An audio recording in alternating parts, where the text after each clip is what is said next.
The chamber was enormous. It stretched so far in every direction that the far walls were hidden behind a soft blue haze. Thousands of seats rose in curved rows all the way up to the high ceiling, and in those seats sat beings of every shape and size. Some had 4 arms, some had no eyes. Some breathed through slits in their necks and sat behind glass panels filled with yellow gas. The chamber smelled of 100 different worlds: sharp chemicals, sweet rot, burning metal, all mixed together into something that had no name. This was the Galactic Conclave, the oldest governing body in the known universe. It had been meeting in the same location for over 6,000 years. Wars had been stopped here. Treaties had been signed here. Species had been welcomed here, and species had been expelled here. It was not a perfect place. But it was the only place where 212 civilizations could sit in the same room without killing each other. On this particular day, the mood was not good. At the center of the chamber, on the wide speaker's platform, stood the representative of the Vrethkai Dominion. His name was Grath Ul, and he called himself Magnificent. He had chosen that title himself years ago and had forced every member of his staff to use it. He was tall, with dark blue skin and a wide chest, and he wore a coat covered in military decorations that he had mostly awarded himself. He stood with his hands behind his back and looked out at the assembled representatives with the calm expression of someone who had already decided how things were going to go. He had come to the conclave with a request. Now, he wanted rights to expand his dominion's territory into Sector 7 Omega. It was a large stretch of space. It contained good star systems, rich asteroid belts, useful gas giants. The Vrethkai needed room, he said. His people were growing. Their current territory could not support them forever. He spoke for a long time and used many important-sounding words. He talked about the natural rights of growing civilizations. He talked about fairness and progress. He smiled often. Most of the chamber listened in uncomfortable silence. When Grath Ul finished, there was a pause. Then a figure rose from a seat near the top of the chamber. The figure moved slowly, as if each step cost something. It was old, visibly, unmistakably old. Its skin was pale gold and paper-thin, and its eyes were a deep, solid white with no pupil. It was an Aurelian. There were only 11 Aurelians left in the known universe. They were the oldest living species anyone had ever found, and they almost never spoke in the conclave. When they did, the room went completely quiet. This one's name had no translation in most languages. Representatives called it Elder. Elder walked to the speaker's platform and stood next to Grath Ul without looking at him. It looked out at the chamber instead, and when it spoke, its voice was low and steady.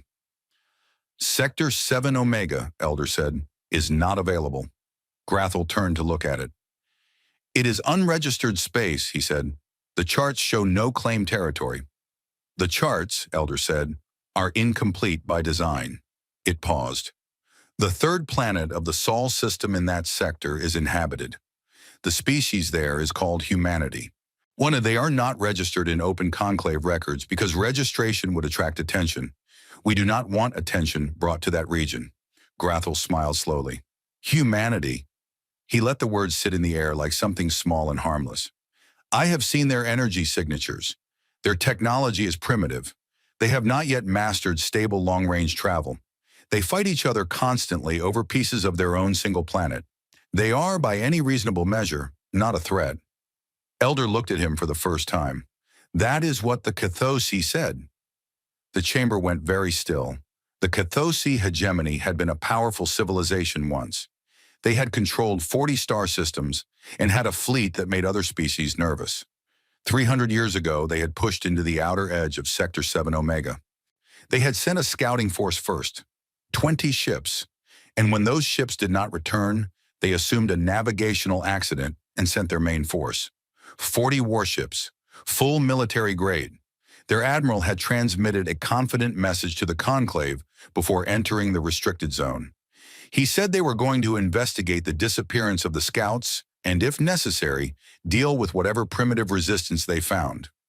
No one ever heard from the Cathosi fleet again. The conclave had sent its own investigation team 6 months later. They found debris fields spread across a wide area near Saturn's rings. The wreckage was Cathosi, all of it. There was no human wreckage. There were no bodies, there was no message, no warning, no declaration of victory.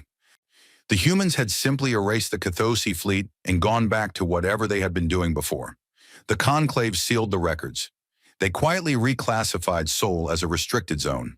They never told the Cathosi survivors what really happened, letting them believe their fleet was lost to some natural disaster. They never told anyone, because they did not know what to say. They did not understand what humanity had done, or how, or with what. The data from the debris told them almost nothing useful. The only thing they knew was that something in that sector was extraordinarily dangerous. The Cathosi were warned, Elder said now, standing on the platform in front of Grathul. They did not listen. 83,000 Cathosi soldiers died in 11 minutes. We know the time because the distress signal from their last ship lasted exactly that long before it cut off. Since then, no registered civilization has attempted to enter Sector 7 Omega. That record has held for 3 centuries. It has held for a reason. Grathul was still smiling, but it looked more stiff now. With respect, he said, that is an old story. Stories grow. The Cathosi fleet may have been destroyed by something else entirely, a natural hazard, an unknown phenomenon. You are asking me to avoid a large and valuable sector of space because of an incident 300 years ago that nobody fully understands. Yes, Elder said simply. That is exactly what I'm asking. Grathul turned back to the chamber. He spread his hands wide and addressed the other representatives. You see what happens here, he said, his voice loud and easy. The elder species have built a mythology around a patch of space to keep younger civilizations from developing there. They call it dangerous. They say it is forbidden, but they offer no proof, no recent data, no scientific basis. Only a story about a fleet that disappeared 300 years ago. He shook his head. The Vrethkai Dominion is not afraid of old stories. From the upper seats, a few junior representatives shifted uncomfortably. Some of them came from young civilizations that admired the Vrethkai's boldness. Some of them were impressed by Grathul's confidence. Elder did not argue further.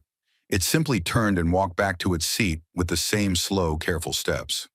Before sitting down, it said one more thing, without raising its voice, without turning around.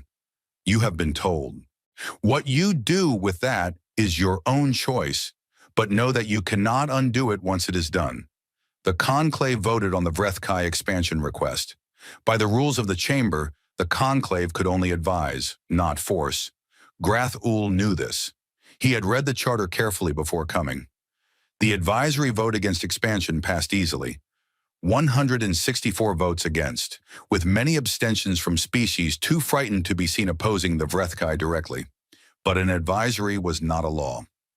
Grathul accepted the vote with a gracious nod and announced that the Vrethkai Dominion respected the Conclave's opinion and would, of course, take it under deep consideration. Everyone in the room knew what that meant. 2 weeks later, the Vrethkai Dominion formally announced the Grand Reclamation Fleet. It was the largest military force the Dominion had ever assembled. 12,000 warships, over 4 million crew members.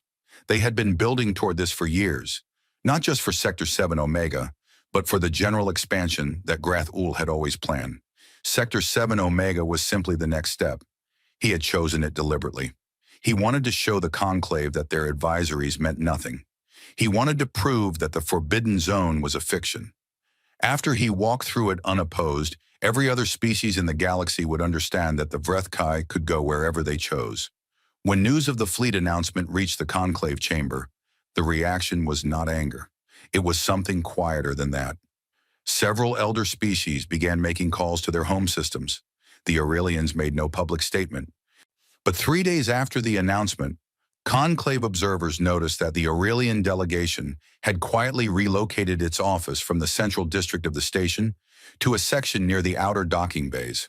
They were moving closer to the exits. One of the younger representatives, a diplomat from a species called the Seven, who had only joined the Conclave 40 years ago, noticed this and approached the Aurelian elder in the corridor outside the main hall. The Savan diplomat was curious and not yet old enough to understand that some questions were better left unasked. Elder, she said, why are you moving your office? Do you truly believe the Vrethkai fleet is in danger?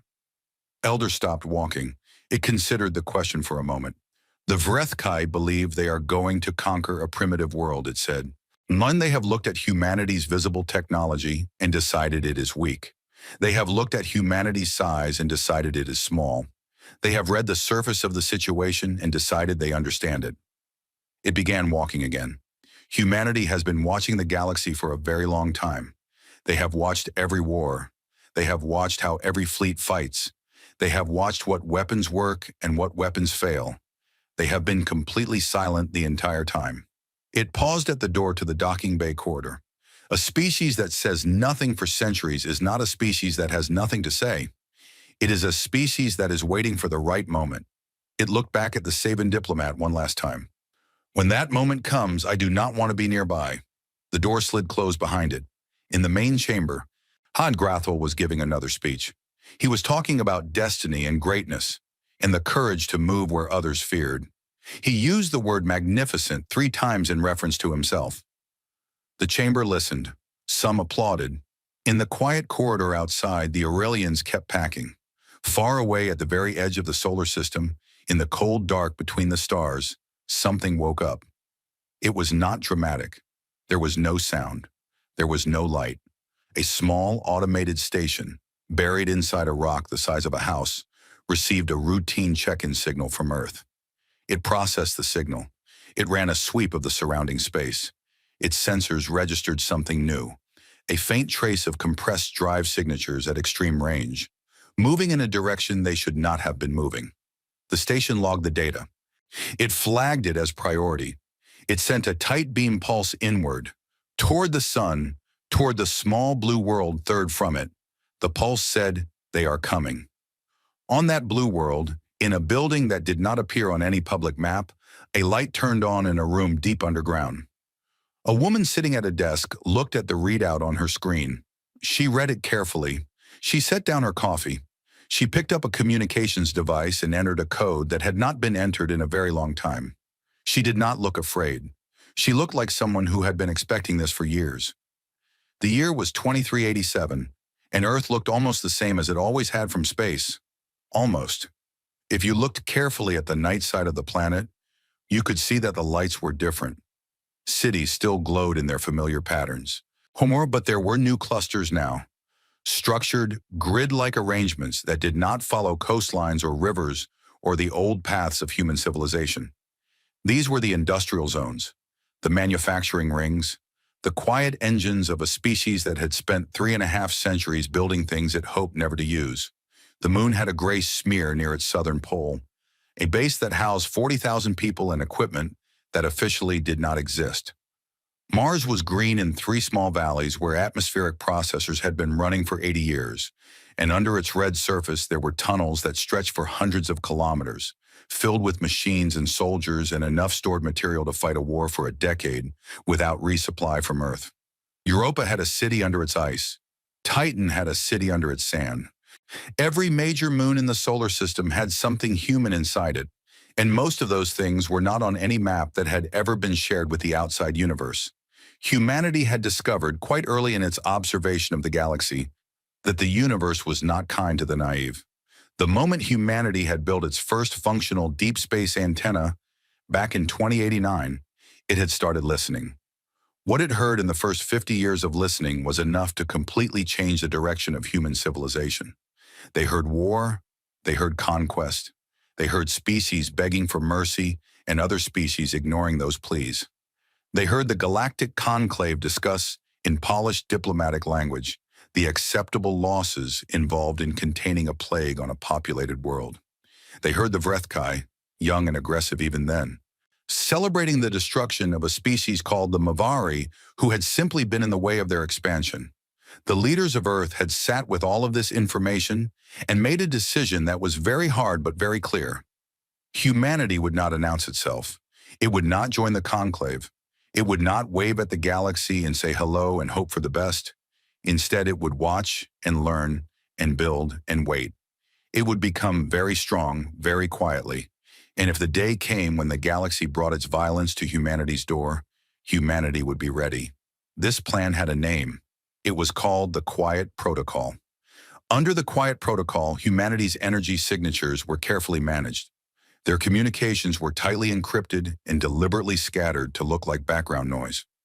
Their off-world structures were built deep underground or inside existing natural formations.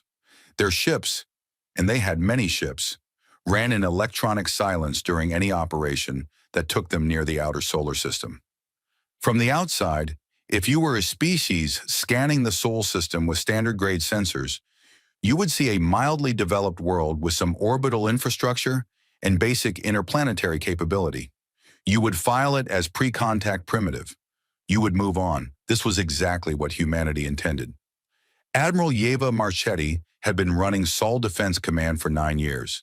She was 54 years old with short gray hair and the kind of calm that comes not from a lack of emotion, but from having spent so long in a high-pressure job that the pressure had simply become the baseline. She did not raise her voice. She did not make dramatic speeches. She communicated in short, precise sentences and expected the same in return. Her staff were afraid of her, but it was a respectful fear, the kind people feel for someone who is almost always right. When the alert came in from the Heliopause Sentinel Station, the automated monitoring outpost buried in the rock at the edge of the solar system, she was already awake. She had been awake for 18 hours because 2 days earlier, a different monitoring station, this one in the Oort cloud, had picked up unusual drive trail traces. She had flagged it then. She had begun quiet preparations then. She had not told the civilian government yet because there was nothing confirmed to tell. She believed in delivering confirmed facts, not worries. Now there were confirmed facts. 50 Vrethkai vessels had crossed into the Oort cloud. They were moving at a steady, confident pace. No stealth, no caution, no attempt to hide their approach. They were flying in tight formation with running lights on, like a group of soldiers walking down a street in a city they thought they owned. Their drive signatures matched the Vrethkai fleet profiles that Sol Defense Command had been quietly building in its database for the past 40 years. Every energy output, every engine cycle, every communication frequency, all of it had been cataloged and studied. Humanity knew the Vrethkai's technology extremely well. The Vrethkai knew nothing about humanity's. Marchetti looked at the display for a long moment. Then she entered the code for Contact Protocol 1 and walked to the communications room. Contact Protocol 1 was simple. It called for a single human diplomatic vessel to intercept the approaching force and issue a formal warning. The vessel used for this purpose was the ISV Meridian Star, a small, lightly armed ship that looked, to outside sensors, like a basic interplanetary shuttle with some upgraded communications gear. It looked harmless. It was not harmless. It carried, among other things, a passive intelligence package that could record every signal, scan every system, and map every vessel in a fleet from 40,000 kilometers away without leaving any detectable trace. But none of that would be visible to the Vrethkai. The Meridian Star intercepted the Vrethkai scouts near the outer edge of the Oort cloud. Its crew of 6 operated with practiced ease. The communications officer sent the advisory broadcast on 17 frequencies simultaneously in 14 languages. The Vrethkai's own language was first. The message was as follows: "You are approaching a restricted sovereign zone under the authority of the Sol System Governing Council.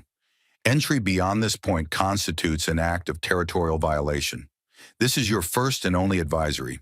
You are strongly encouraged to turn back. If you continue, the consequences will be your own responsibility." The message was polite. It was clear. It was sent 4 times over the course of 40 minutes with no answer. Then a reply came. Grathol's voice filled the Meridian Star's communications room. He sounded amused. "Primitive vessel," he said, "you are speaking to the Grand Reclamation Fleet of the Vrethkai Dominion. And we are 12,000 warships strong.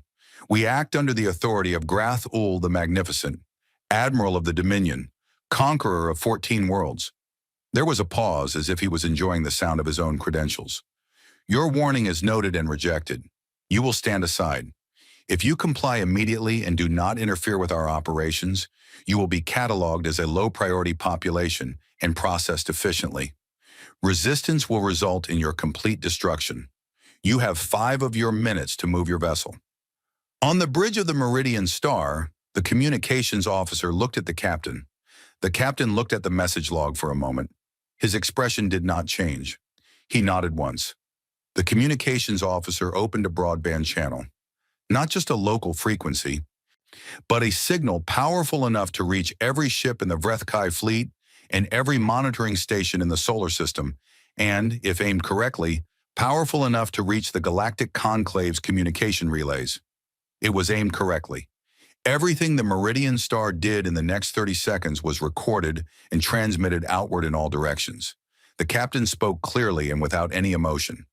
Vrethkai fleet, this is the Sol System vessel Meridian Star. You have received your advisory. You have declined it. This transmission is being recorded and broadcast to all receiving parties. What follows is not a declaration of war. It is not aggression. It is not a threat. It is a statement of consequence. You have chosen to enter sovereign space after a clear warning. The results of that choice belong entirely to you, where we will not be contacting you again. He paused for exactly 1 second. You were warned. The Galactic Conclave received the transmission 14 minutes later, delayed by the distance the signal had to travel. When it arrived, the main chamber was in the middle of a routine agricultural dispute between two mid-tier species. The dispute stopped immediately.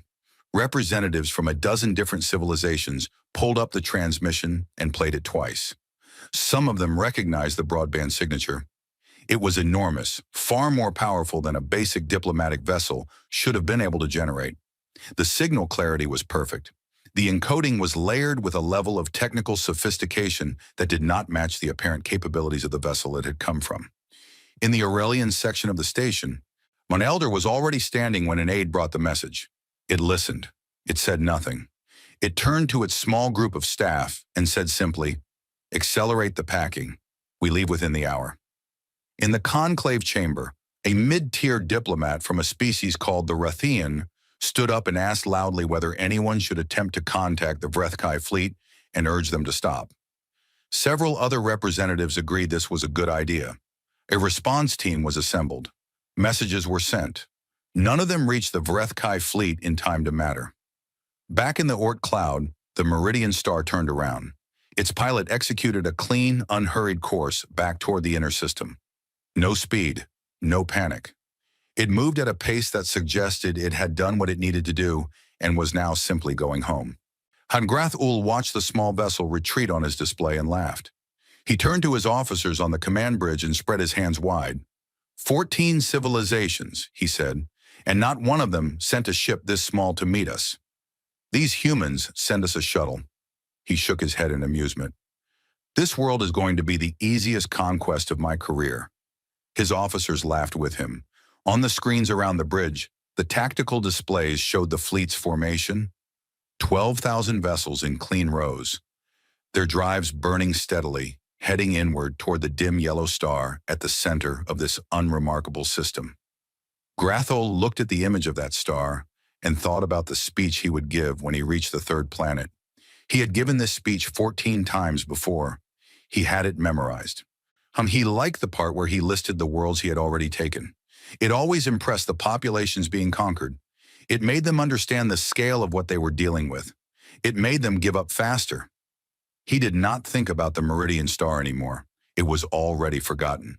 He did not notice that in the 40 minutes his fleet had spent near that small vessel, every single ship in the Grand Reclamation Fleet had been scanned, mapped, cataloged, and transmitted in complete detail to a command center buried under the surface of the fourth planet in this system.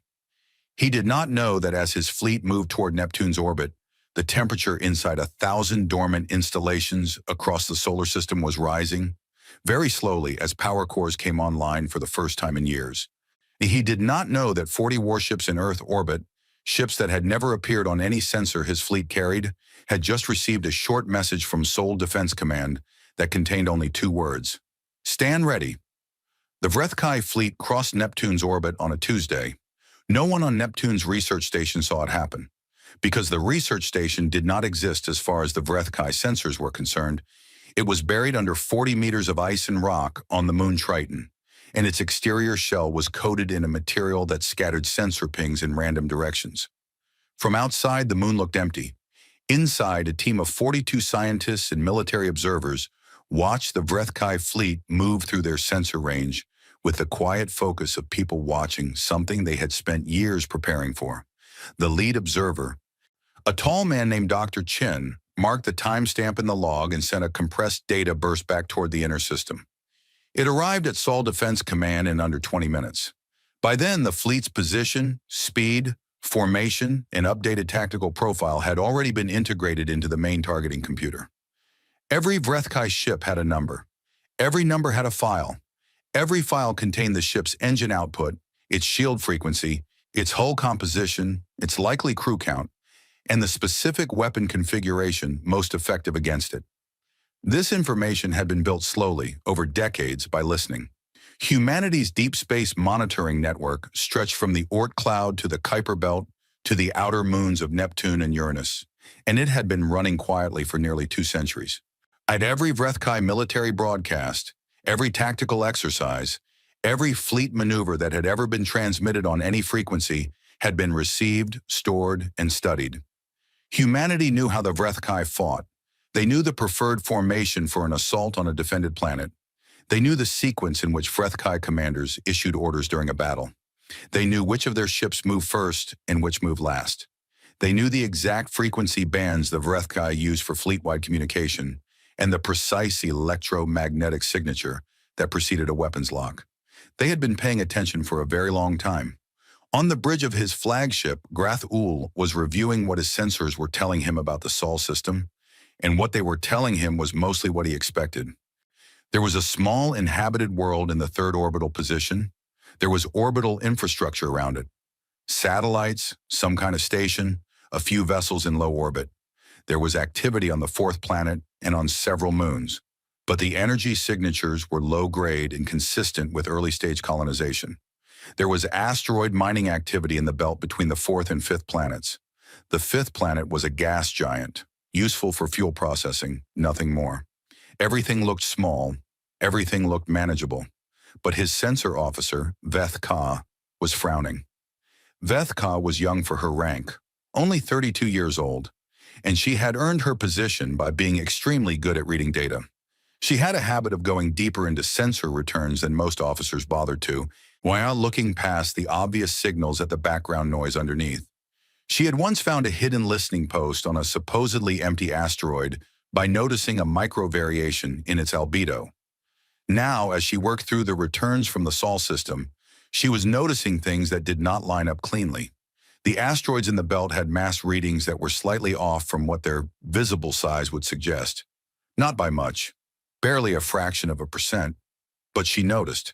The gas signatures around several of the moons were subtly wrong in ways that could indicate concealed thermal sources, and the fourth planet's surface showed faint, deeply buried electromagnetic signatures that did not match the kind of activity a basic colonial operation would produce. They were too regular, too deliberate. She ran the data twice, then a third time. "Admiral," she said. "Busy," Grath-Ul said, without looking up from the strategic display. "Admiral, I need you to look at something." He turned with an expression that suggested this had better be worth his time. She showed him the anomaly readings. She explained them as clearly as she could. She told him that the mass readings in the asteroid belt were inconsistent with natural formations. She told him about the buried signatures on the fourth planet.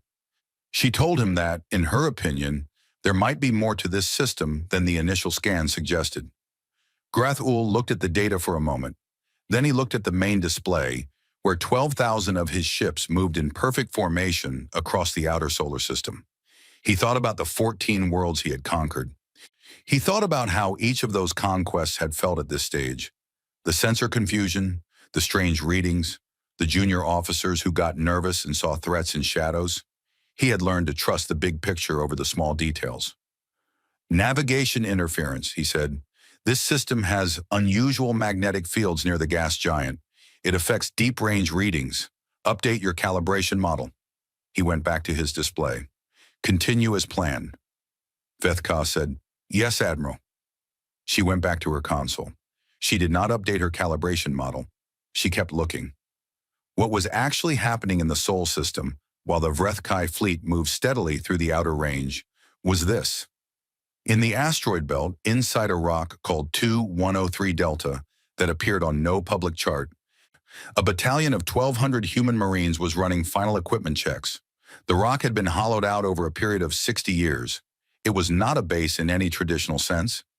It was a fortress, built inside a natural object that a passing sensor sweep would read as just another chunk of mineral debris. Its weapons were pointed outward. Its crew had been briefed. They were waiting. In the Kuiper Belt, dormant since their last activation test 5 years ago, 4 million autonomous combat drones were waking up.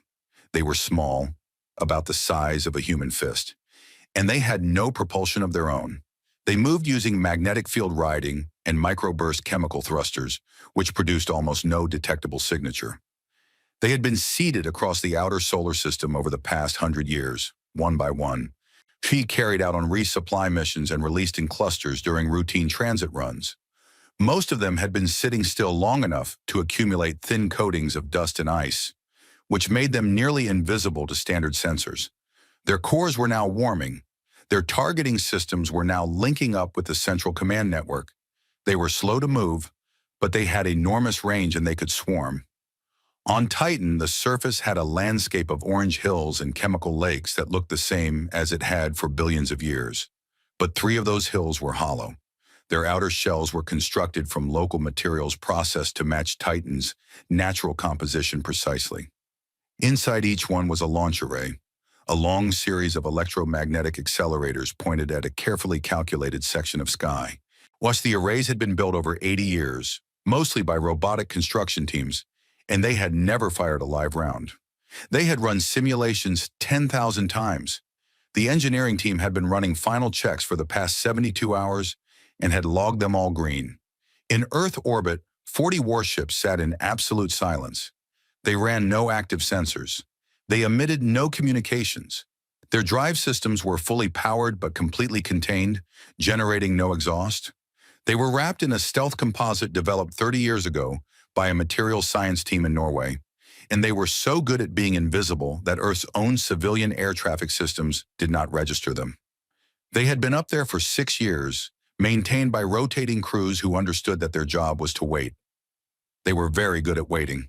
More deep under the surface of Mars, in a complex so large that the corridors required electric transport to navigate efficiently, Admiral Marchetti stood in the war room and looked at the most complete tactical display she had ever seen in a real operational context. It covered an entire wall, 12 meters wide, 3 meters tall, and it showed every object of interest in the solar system in real time, updated every 4 seconds by the monitoring network. Every Vrethkai ship was tagged in red. Every human asset was tagged in blue. There were a lot of blue tags. She was standing with 12 other admirals, the full Sol Defense Council. They were drinking coffee and talking in low voices. Some of them looked tense. Marchetti did not look tense. She looked like a surgeon who had spent years studying a patient and was now about to perform the operation she had been preparing for. "They'll pass the belt in approximately 9 hours," said the tactical officer beside her. "At their current speed, they'll reach Jupiter's orbital range in about 31 hours. Marchetti nodded. "Let them reach Jupiter," she said. "Full silent running on all assets. Nothing moves, nothing activates, until I give the word." "We could stop them at the belt," one of the other admirals said. "Cleaner. Less risk of debris reaching the inner system."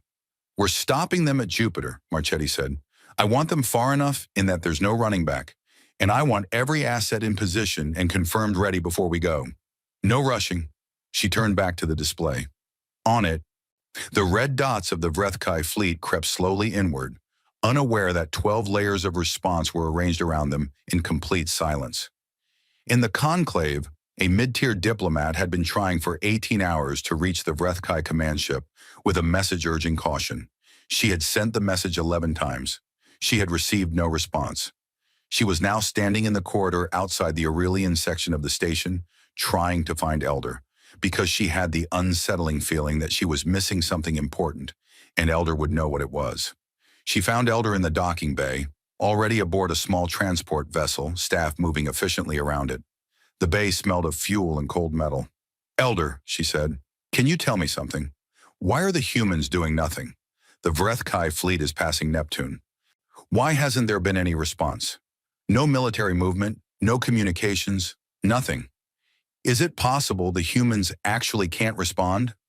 Is it possible they really are as primitive as the Vrethkai believe? Elder looked at her from the top of the boarding ramp. It was quiet for a moment. Have you ever watched a very large, very patient animal wait for prey? It said. She hesitated. Yes. When the prey is close enough, Elder said, and the moment is right, the animal does not growl first. It does not give a warning. It simply acts. The waiting is not weakness. The silence is not absence. It stepped back onto the ramp. The humans have not responded because they are not reacting. They have been ready for this moment for a very long time. What you are watching right now is the last few seconds before a strike that has been planned for decades. The docking bay doors began to close.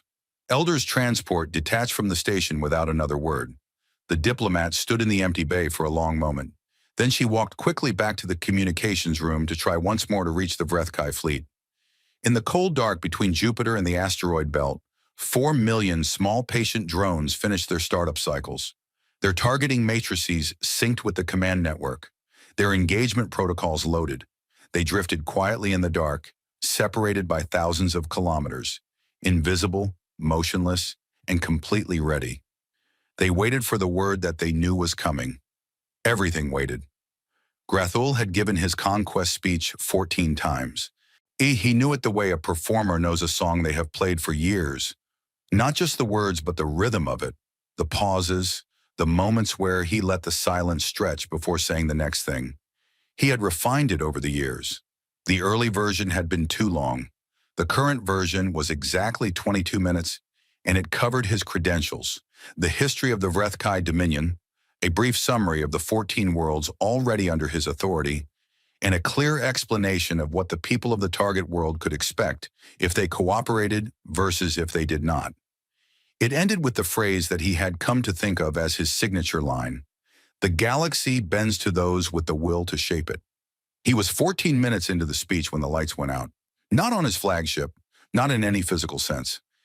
The lights went out in the electromagnetic sense. Every single piece of active sensor equipment on his command ship suddenly stopped receiving useful data and began receiving noise. Not jamming exactly. It was more like every frequency his sensors used had been filled with a carefully generated static that was just real-looking enough to be confusing. His crew spent the first 30 seconds trying to recalibrate. They spent the next 30 seconds realizing the recalibration was not working. In that single minute, every command officer on the flagship went from confident to deeply uncertain. Then Vrethka's voice came over the internal channel, and it was not the voice of someone reporting routine data. It was the voice of someone who had spent the last 31 hours telling herself she was wrong and had just found out she was right. "Admiral," she said, "they're here." On the main display, the one that was still working, barely, with degraded resolution, shapes were appearing, not from one direction, from all directions, from the asteroids, from the moons, from the dark space between objects where there should have been nothing at all. Large shapes and medium shapes and tens of thousands of small shapes, all moving inward simultaneously in a geometry that made it immediately obvious to anyone with tactical training that this was not a reactive response.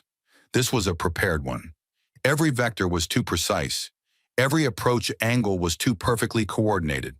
This had been planned with exact knowledge of where every Vrethkai ship would be at this moment. Grathul stepped toward the display. The speech was forgotten. It would never be finished. "Oh, how many?" he asked. Vrethka's hands were moving fast across her console. "I can't get a clean count. The small objects, they're in the millions. The large, I'm reading at least 40 capital class. There are structures in the asteroid belt that weren't there before, or," she paused, "they were always there. We just couldn't see them." She looked up. Her face was a color Vrethkai faces did not normally go. "Admiral, they've been hiding.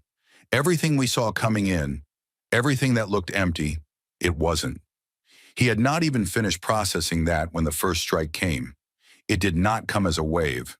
It did not come with any buildup or warning signal.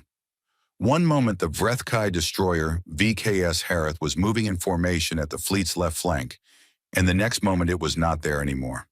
And there was a brief flash, Not a bright one, just a quick pulse of light. And then the Harith was debris. The strike had been so fast and so precise that the ship next to it barely had time to register the event before the same thing happened to it. And then it happened to the ship next to that one, not one at a time. Within the first 40 seconds of the engagement, 60 Vrethkai ships were destroyed. They were not destroyed in clusters or in lines. They were picked off individually, each one targeted by a different weapon system from a different direction, as though 12,000 separate marksmen had each been assigned a single target and told to fire simultaneously. The precision was not the precision of overwhelming firepower. It was the precision of a system that knew exactly where every ship was, exactly how its shields worked, and exactly where to hit it to end it fastest. Grethel screamed for defensive formation. His communications officer tried to broadcast the order. The fleet communication channels were jammed, not completely but selectively. The command frequencies were full of noise. The emergency frequencies were partially functional. Units were receiving fragmented orders and responding with confusion. The Vrethkai had trained for disrupted communications. They had drills for it, but those drills assumed the disruption would be partial and temporary, and that the fleet would be able to fall back on local unit command until comms were restored. What was happening now was different. The local unit commanders could not fall back on local command because they were each dealing with simultaneous threats from multiple directions. There was no zone that was safe. There was no direction to retreat toward. The attack was coming from everywhere at the same pitch, in the same intensity, which meant that there was no weak spot in the perimeter. There was no perimeter. On the hull of asteroid 2103 Delta, the fortress bay doors had opened, and the Marine battalion inside was providing direct fire support to the drones operating in the belt. The Marines were not the main weapon. They were the cleanup element, assigned to deal with any Vrethkai ships that tried to use the belt's cover to hide from the drone swarm. So far, 2 Vrethkai destroyers had tried this. They were gone now. In orbit around Jupiter, the 40 human capital ships had dropped their stealth the moment the engagement began.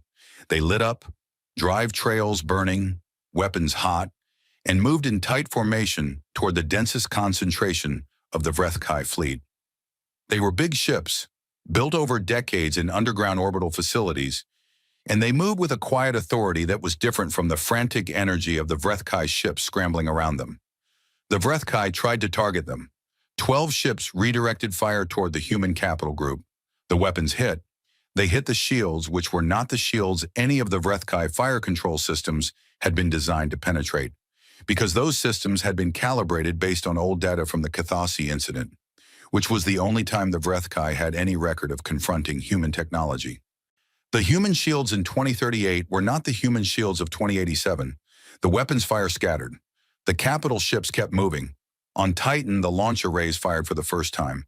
The engineers who had built those arrays had spent 80 years designing them and never heard them operate at full power. The sound, contained within Titan's surface, not audible in space, was later described by the crew inside as something between a thunderclap and a physical impact. A vibration that you felt in your chest more than heard with your ears.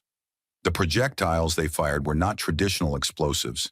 They were dense core kinetic impactors, shaped to maintain velocity across enormous distances, and they had been aimed at the outer edge of the Vrethkai formation, the ships hanging back in reserve, the command vessels, the fleet carriers that held the fighter craft that the Vrethkai had been planning to deploy against a planet's surface defenses.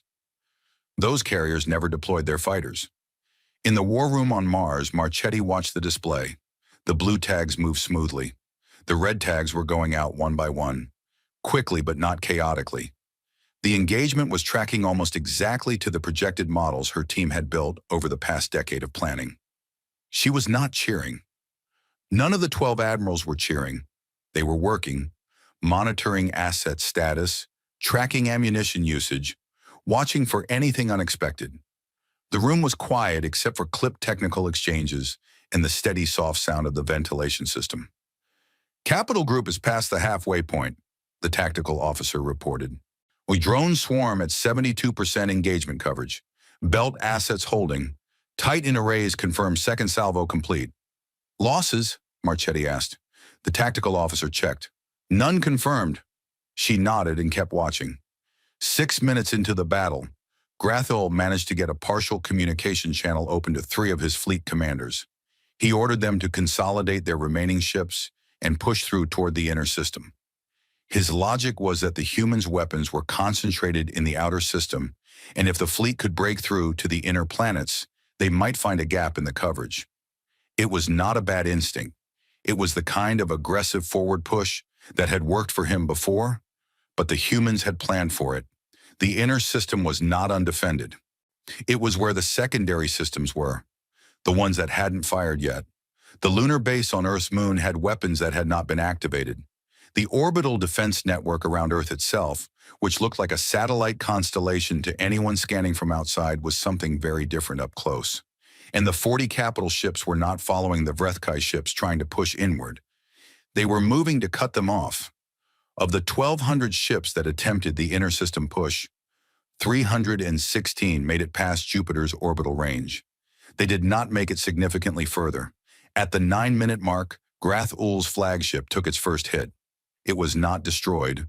The strike was precise and intentional, targeting the drive assembly specifically, disabling the ship's ability to maneuver without destroying it outright. He understood immediately that it was deliberate. They were not killing him yet. They were trapping him. A communication came through on a frequency his team had not been using. A clean, clear signal that cut through all the noise.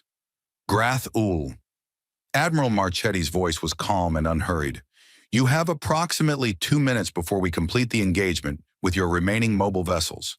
At that point, your flagship will be the only functional Vrethkai ship in this system. I am giving you those 2 minutes to make whatever recordings or transmissions you feel are necessary.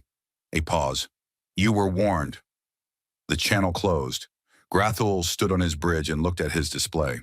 The red tags, his ships, his fleet, 4 million people he had commanded, were going dark in clusters now.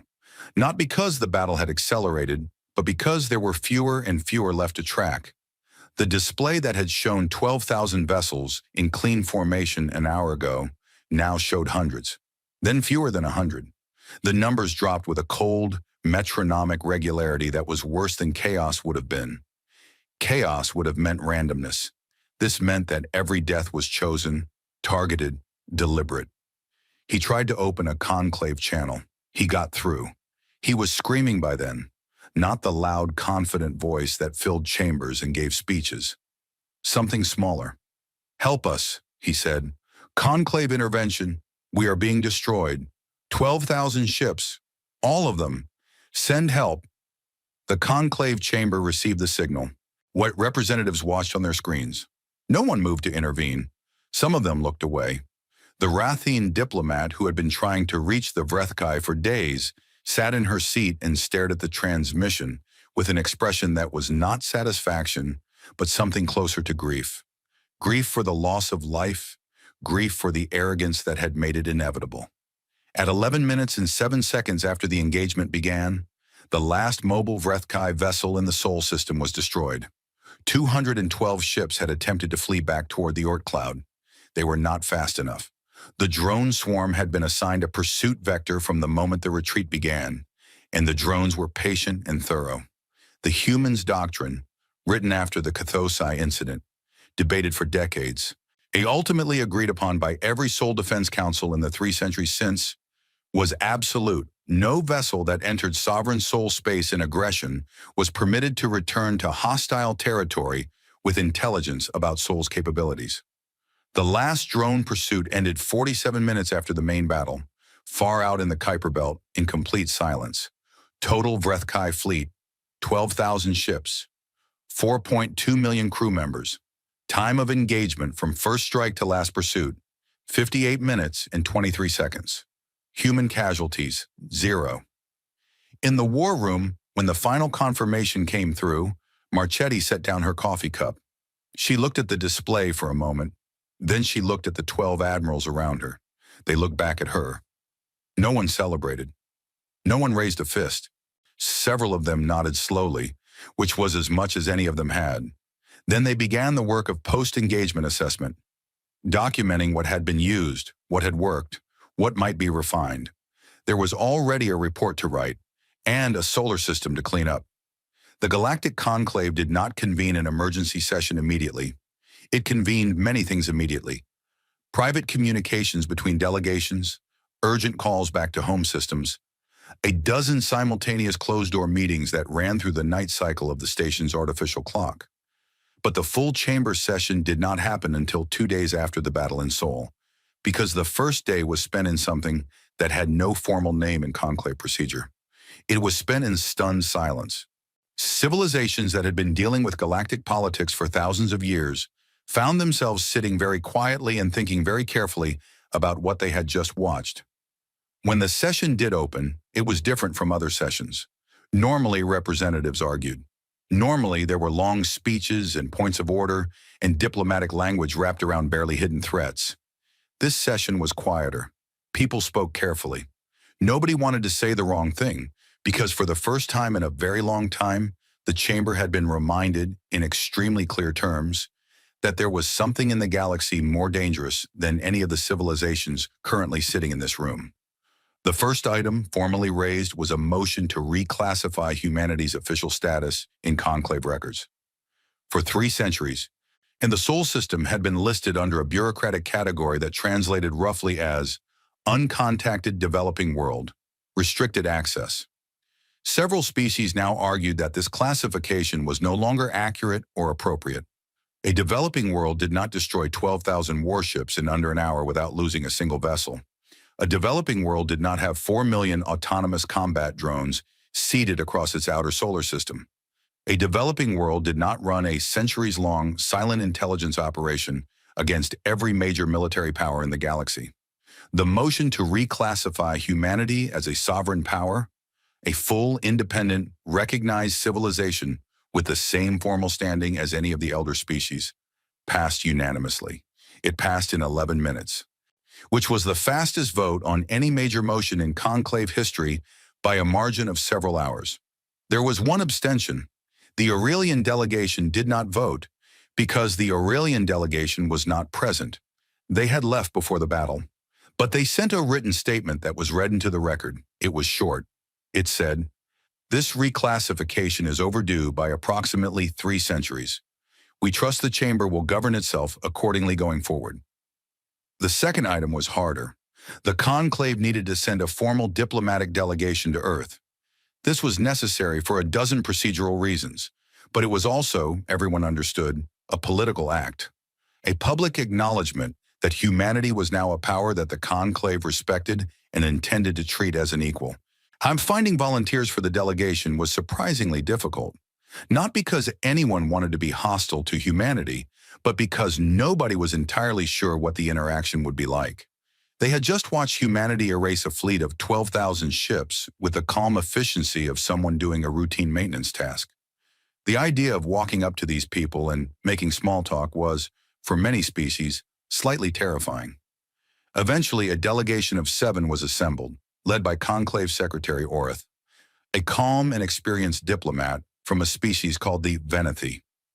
Orith had been in diplomacy for 40 years and claimed to have seen everything. After watching the Sol engagement on the chamber screens, he privately revised this assessment, but he was professional and he went. And the delegation traveled to Earth Station Meridian, a large orbital facility above the planet that the humans had apparently been using as a coordination center. They were met at the docking bay by a small group of humans in plain military uniforms. No ceremony, no honor guard, no grand entrance hall lined with decorations, just a corridor, a meeting room, and Admiral Yeva Marchetti sitting at one end of a table with a cup of coffee and a small data tablet. She stood when they entered. She shook hands with each of them, a human contact greeting that most of the delegation had read about but never experienced. Her grip was firm. Her expression was professional and not unfriendly. She gestured for them to sit. Orith had prepared remarks. He delivered them carefully. The conclave's formal recognition of humanity's sovereign status, the acknowledgement of Sol system territorial rights, the assurances of non-aggression from all conclave member civilizations. He kept the language clean and direct, avoiding the elaborate diplomatic constructions that conclave sessions usually required. He had a feeling this woman would not have much patience for that. She listened without interrupting. When he finished, she nodded. Thank you, she said. We accept the recognition. There was a pause. Orath looked at her. Admiral, he said carefully, may I ask you something? Your civilization has had the capability to engage with the Conclave for, we now understand, a very long time. You chose not to. Why? Marchetti looked at him for a moment. Then she looked at the table, then back at him. Ina, we listened to what was happening out there for about 150 years before we made any decisions, she said. What we heard was not encouraging. We saw what happened to species that announced themselves before they were ready. We saw what happened to species that looked weak. We saw what happened to species that looked strong, but had made enemies they didn't know about. We decided the best option was to be ready before we were visible. She picked up her coffee. We hoped to never be visible at all, honestly. We hoped everyone would just leave us alone. But the Vrethkai did not leave you alone, Orath said. No, she said. They did not. She said it without anger, without satisfaction.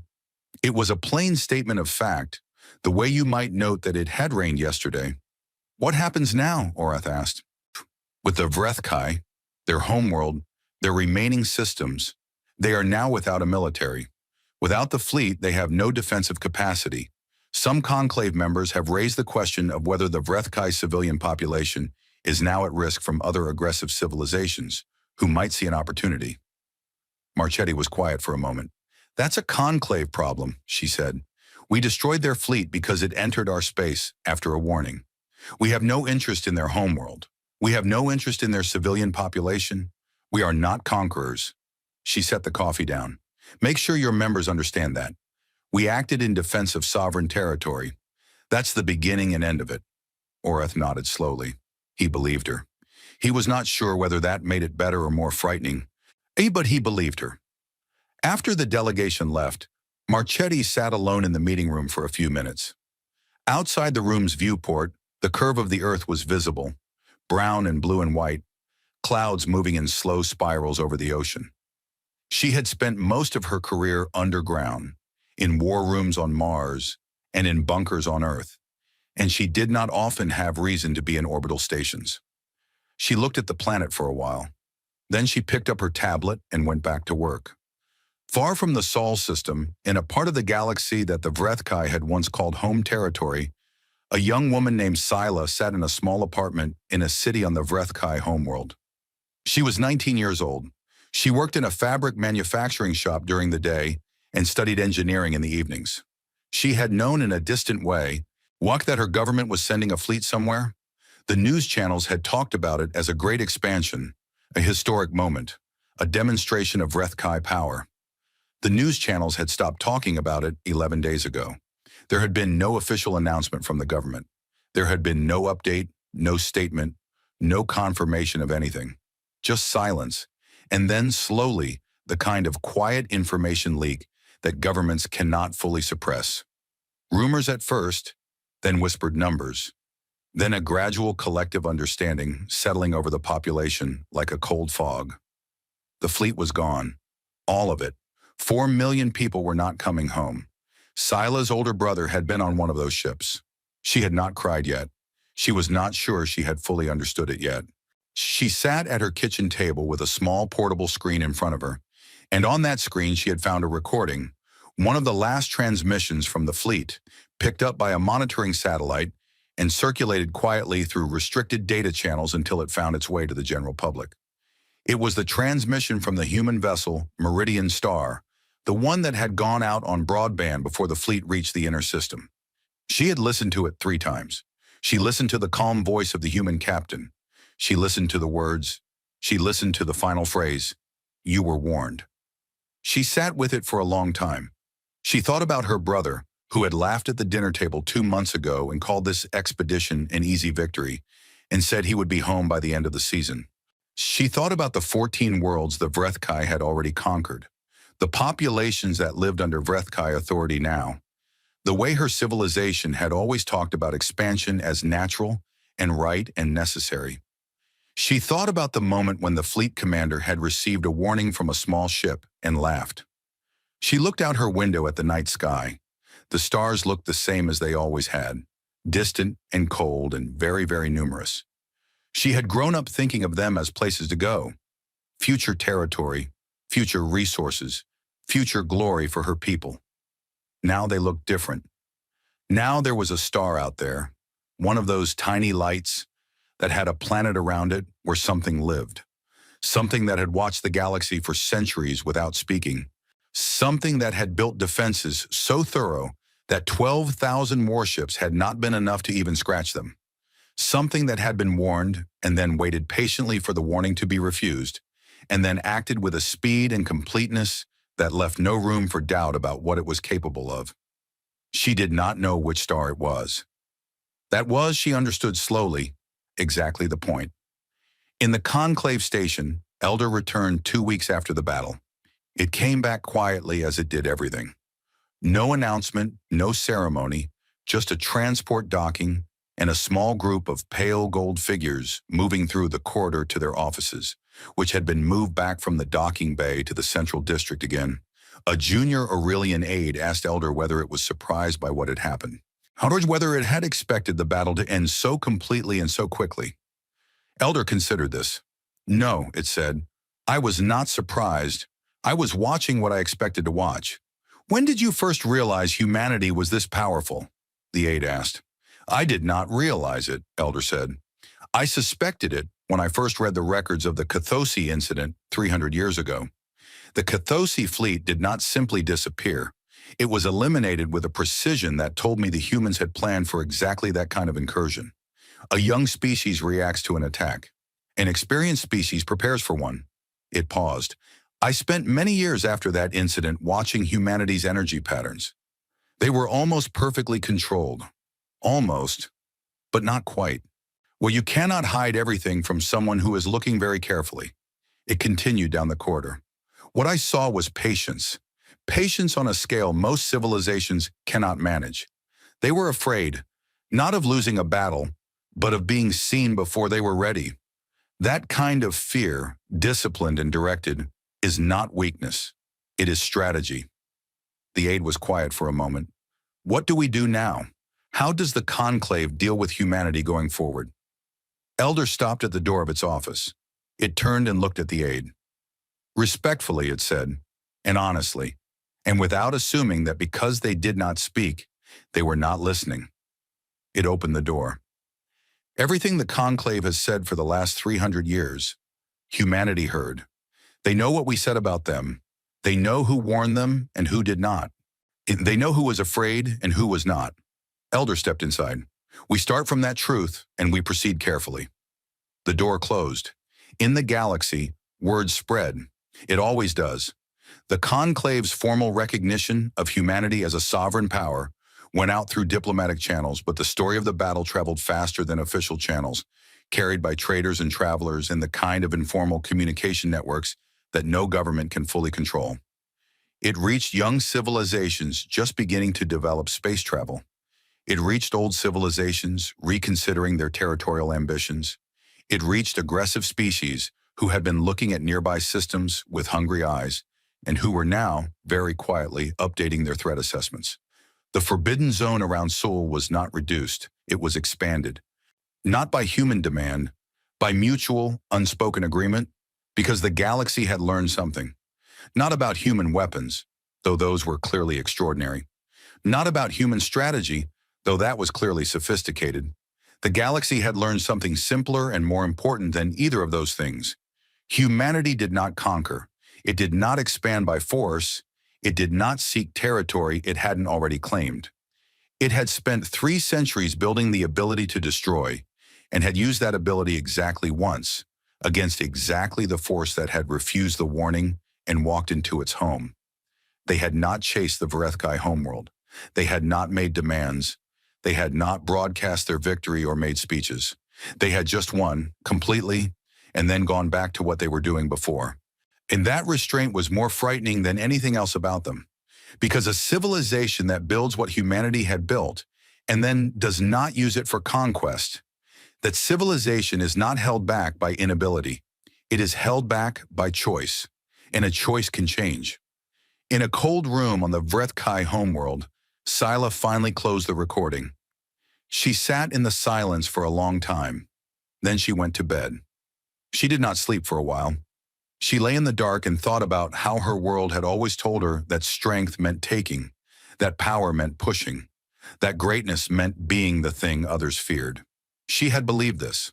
Almost everyone she knew believed it. It was the story of her civilization. But there was another story, a different kind of strength, the kind that waited and prepared and said nothing. And when the moment came, did not roar or celebrate or demand glory, just acted, just finished it, and then went home.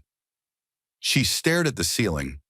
Somewhere out there, past the stars she could not see through the roof of her apartment, past the systems and the void and the cold, dark between everything, there was a small blue world with a yellow sun that had watched the galaxy for 300 years and said nothing. And when it finally spoke, the only word it needed was three. You were warned.